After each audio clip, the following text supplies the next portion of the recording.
Happy Race Unity Day, everybody.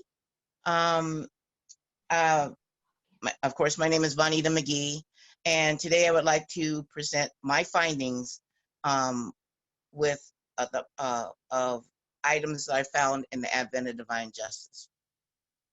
So, first, I would like to acknowledge God and my parents, Rosella and Fraser McGee, and my Baha'i elders, Bill Rushing, Ruby Gupatayo, and Naomi Robinson.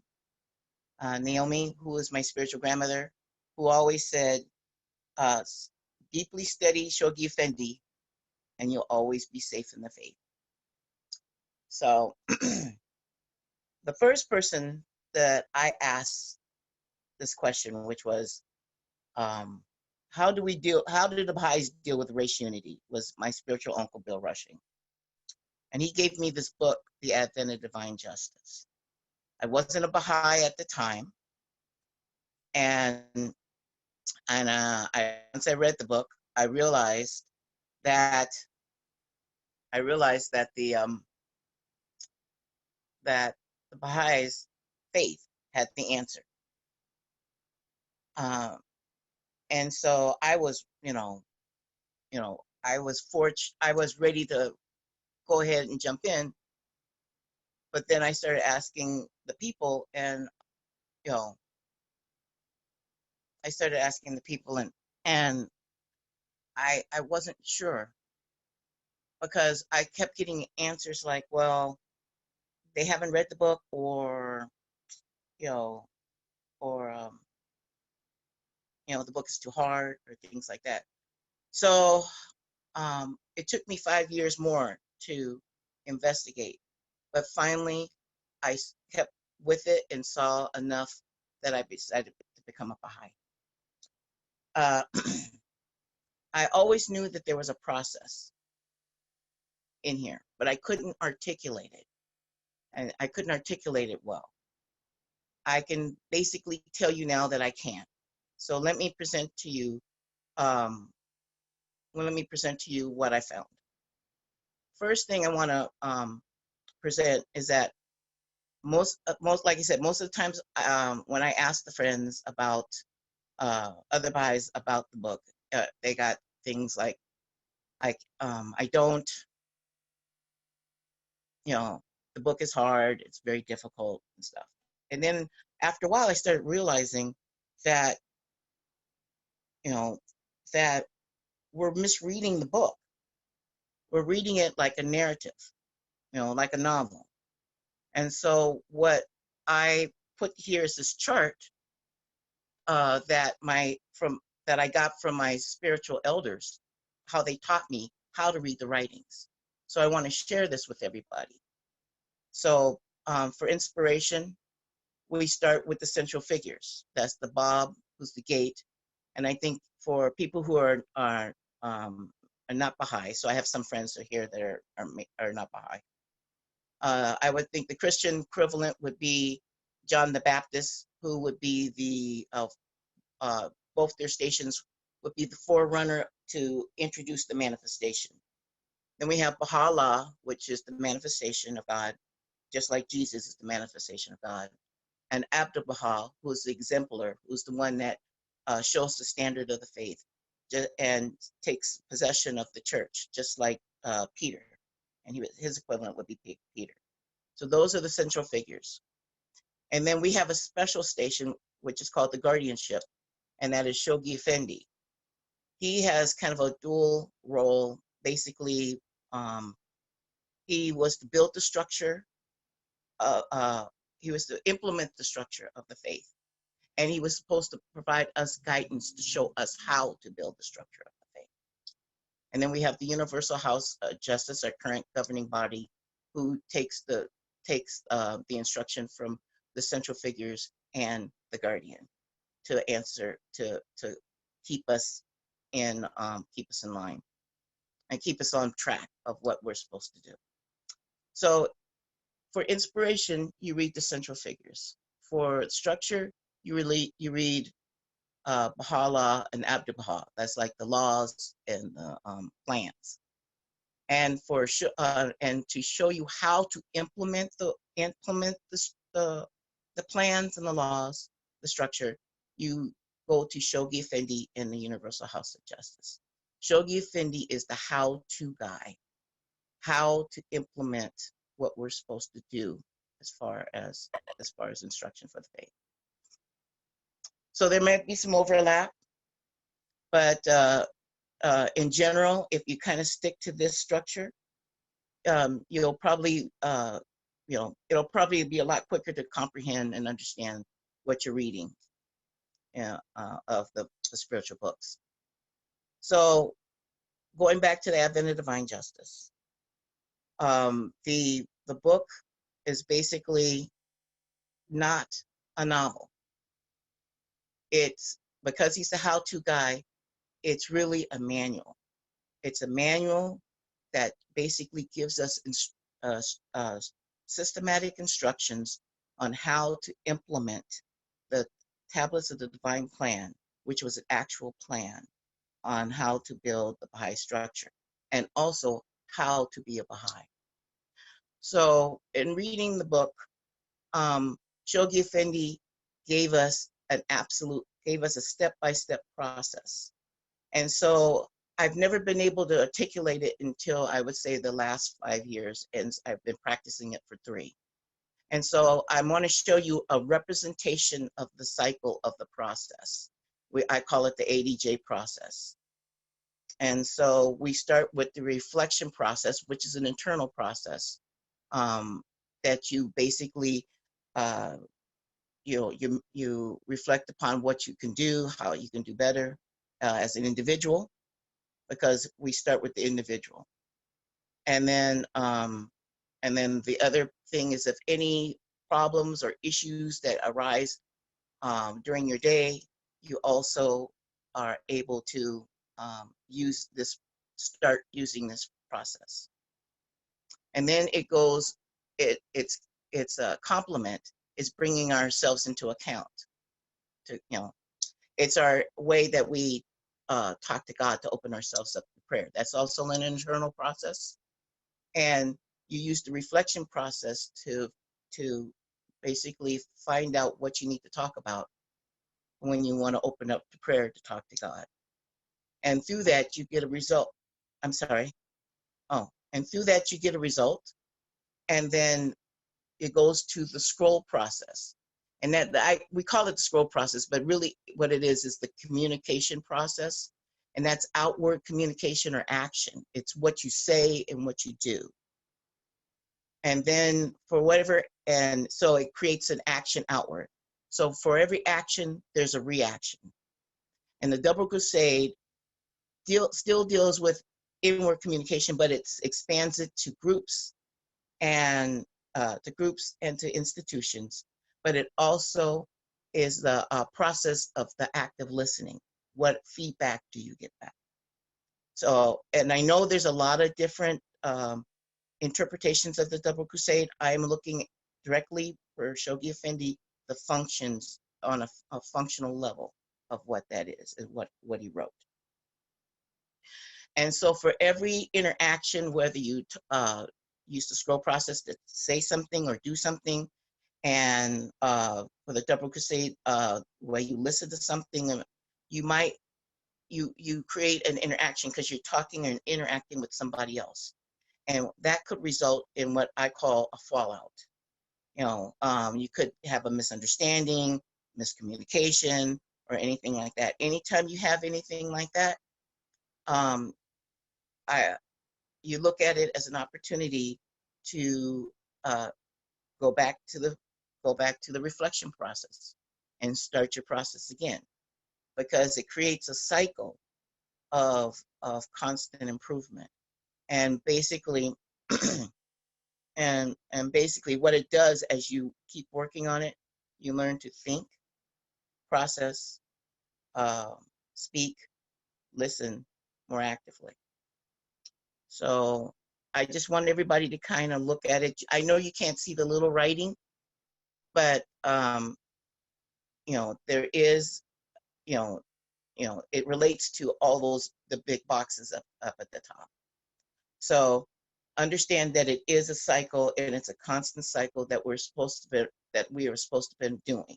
So that's one of the things that I think we do aspects of it, but not a systematic way of doing it, which Shoghi Effendi um, uh, provides for us in the book.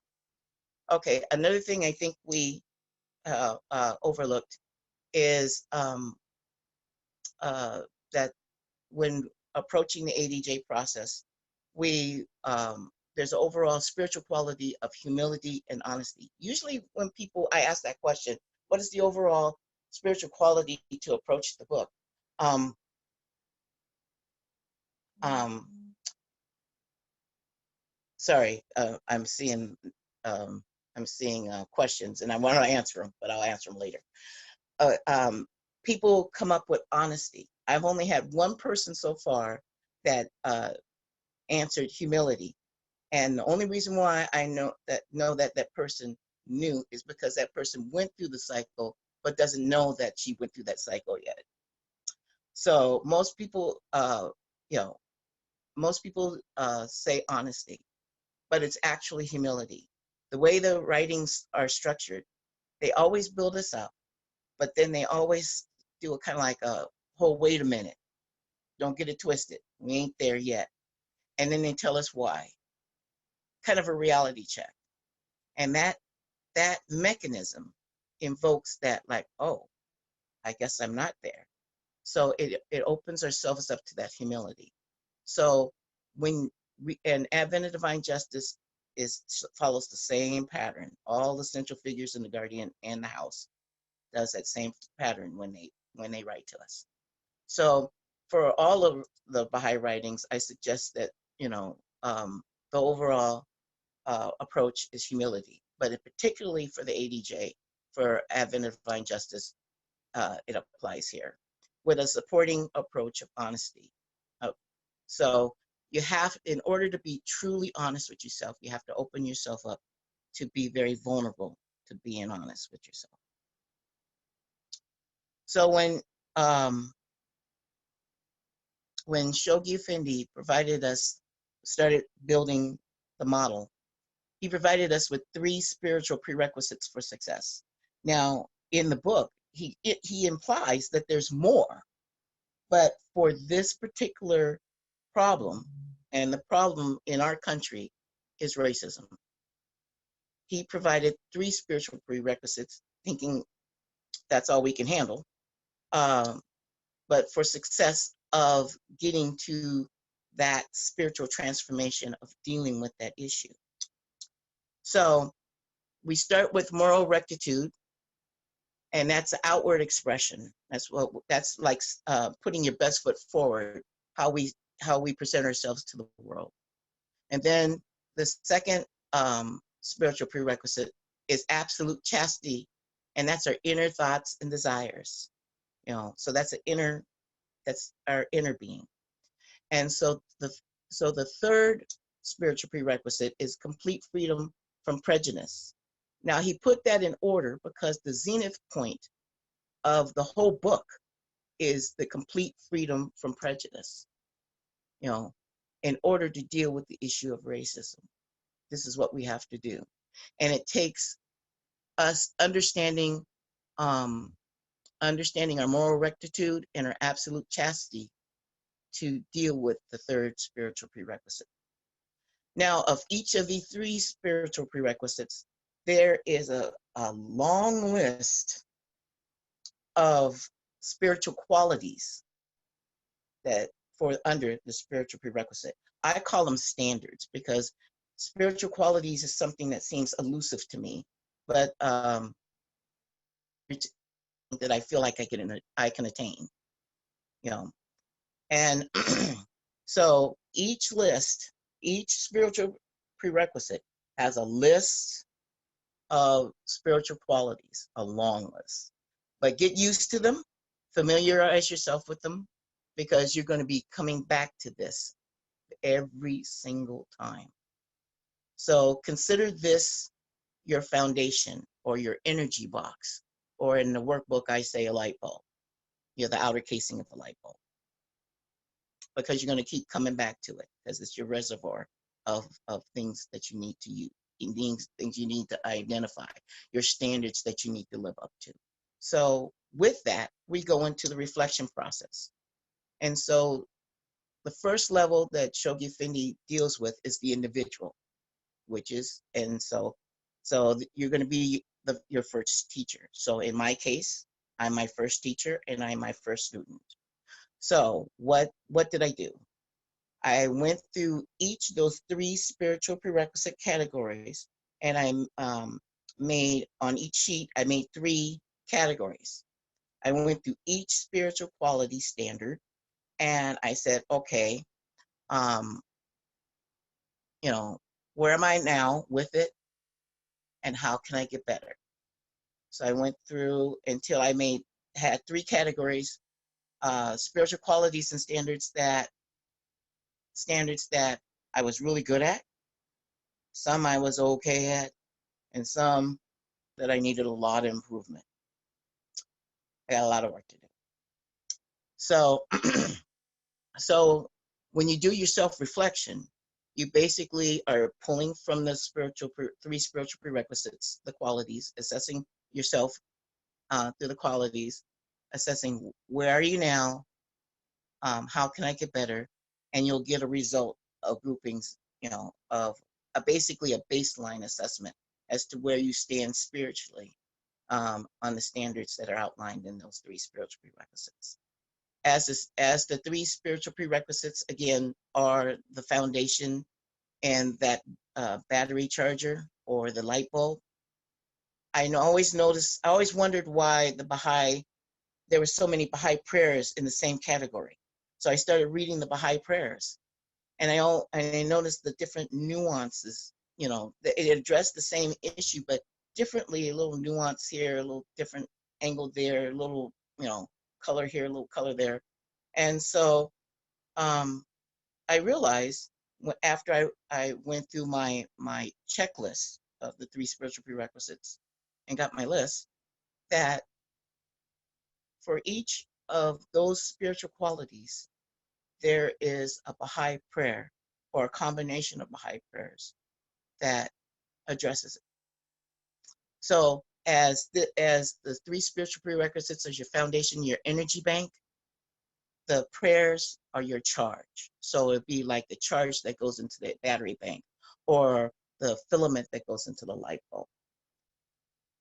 And we have another tool. Now, this tool, honestly, is not in the book, but Shoghi Effendi gave this information to a believer. So if it was good enough for him to give to a believer, it's good enough for me. And so this is the 5 action steps to prayer. So the first thing, I know you probably can't read the small print, even if, you might want to zoom it, but we're going to go through quickly.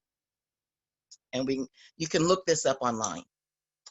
We pray and meditate, and then we decide. We decide what we come to a conclusion of what we decide. Then we persevere in carrying the decision through. And then we have faith and confidence. And people struggle with 3 and 4 a lot. And then 5. And then if we get to 4, get to 5, then we act on it as if that it was already true and done and true. So even though this is not in the book, you can find this on the internet. Just call it the Baha'i 5 action steps to prayer. Okay, so once you get all of your baseline assessment through your reflection process, and you've found the prayers, and you found the correlating prayers, then you can bring yourselves to account. So the first on the bottom where it says the 3 boxes, that and the corresponding Baha'i prayers really is the beginning of the reflection process and using and picking out the appropriate prayers. And then what you do, you use the prayers to do 2 functions. One is to whatever the problem is, to heal yourself. And then the second function of prayer is to open yourselves up to God. Some people will use meditation or music or candles, or singing or humming, whatever it takes for you to go, to get there, to make that connection. Now, using me as the guinea pig, when I went through my list and I reflected my outcome, I'm just going to take one because there's a lot of them. I decided on, I want to do better in swearing. I worked in a jail, so I worked with a lot of men, and sometimes you have to hold your own, and sometimes that includes basically letting them know in very spicy terms, and I was good at it. So, but after moving on and going into other environments, that application didn't seem to. So, you know, I at one point I wanted to work on that. So I go to the correlating Baha'i prayers to help that, and so it'd be like healing, firmness in the covenant, humility. What's another prayer? Even challenge myself. You know, uh, a test prayer. Those are always interesting. So I take my combination of prayers along with my issue, and then I start saying my prayers. And as I say my prayers for my healing, I also try to envision making this connection. Now, how I used to pray, I was always told that, if you have an issue, take it up to God, take it up to Jesus, and Jesus will handle it. You know, don't worry about it. Jesus will handle it. So I was like, oh, okay, okay, God, you handle it. Well, that's not really how it goes. It's basically God's really saying, you handle it, and we'll work it out together. So, so now that I understand that I have to do this, I go into the prayer realm. So once I got my prayers and I got my issue of my prayers, the prayers are like a calling card to God.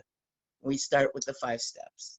And so I'm in a prayer realm now. So how I make my connection is that I don't know what God looks like, and I don't know what Allah looks like. But but I do know what Abdul Baha looks like, because Abdul Baha is the exemplar. He's the one that shows us the standard, and reading about his life. And what I like about Abdul Baha is that, and why I can envision him so well is because he um,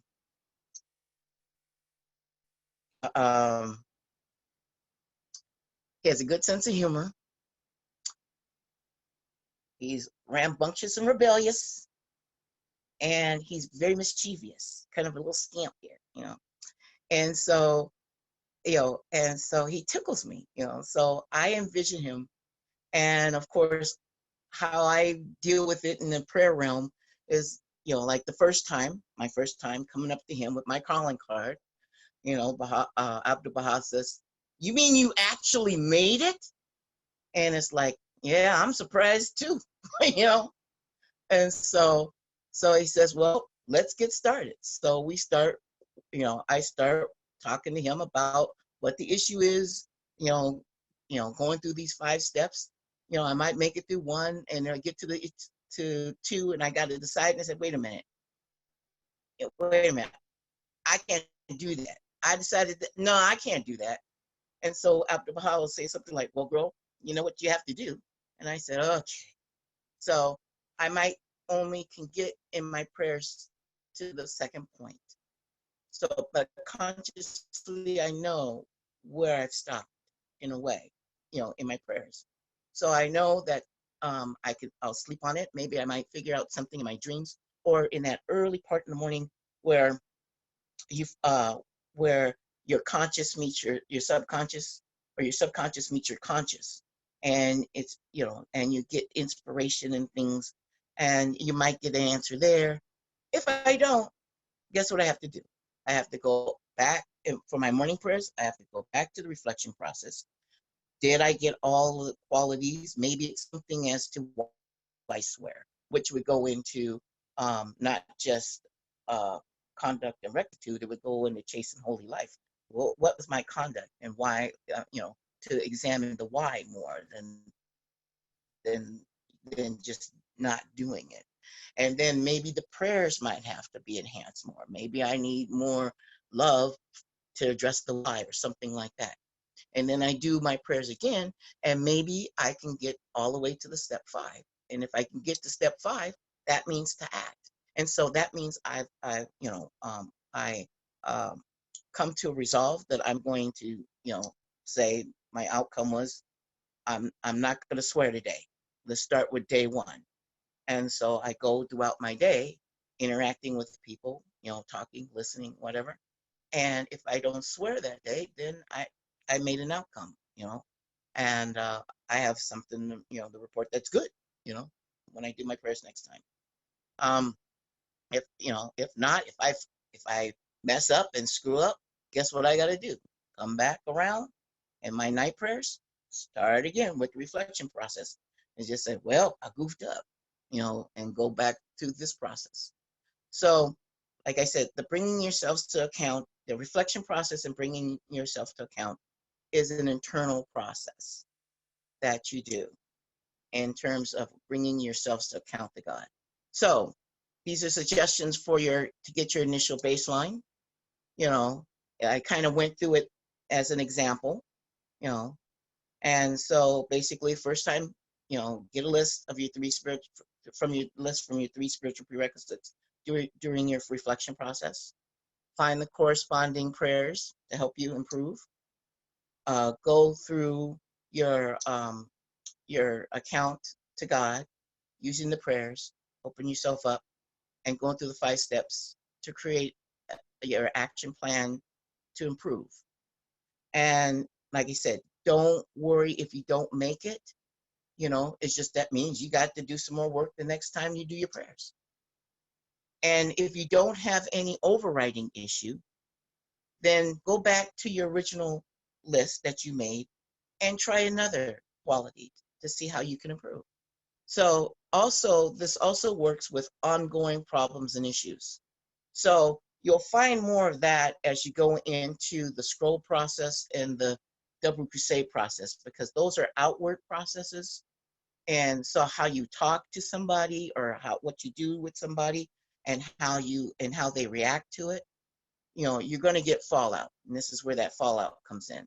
So anytime that you have fallout, you go right back to step 1 and you go back to those 3 spiritual prerequisites.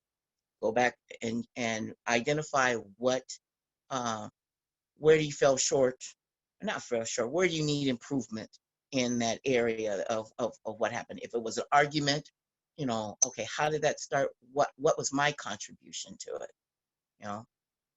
And then you go through the process, and then you get a plan of action, and then maybe that result when you make your go through your account talking to God will be that 5th step will be that maybe you have to apologize. Well, you pray on that to follow through to that and go out and interact. Like I said, a lot of us have done different aspects of it, but this is a systematic way that Shoghi Effendi has given us.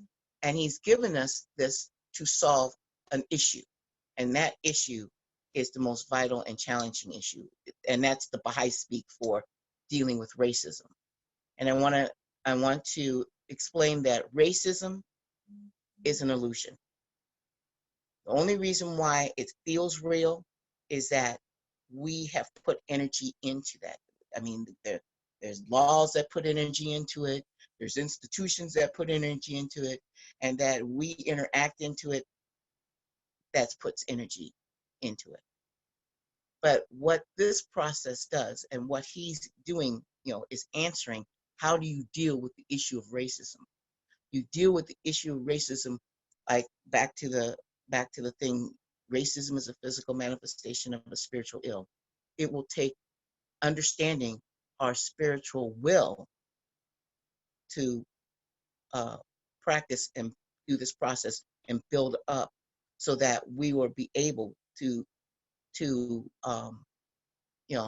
withstand withstand dealing with the issue of eliminating our racial prejudice, and having the courage to do that.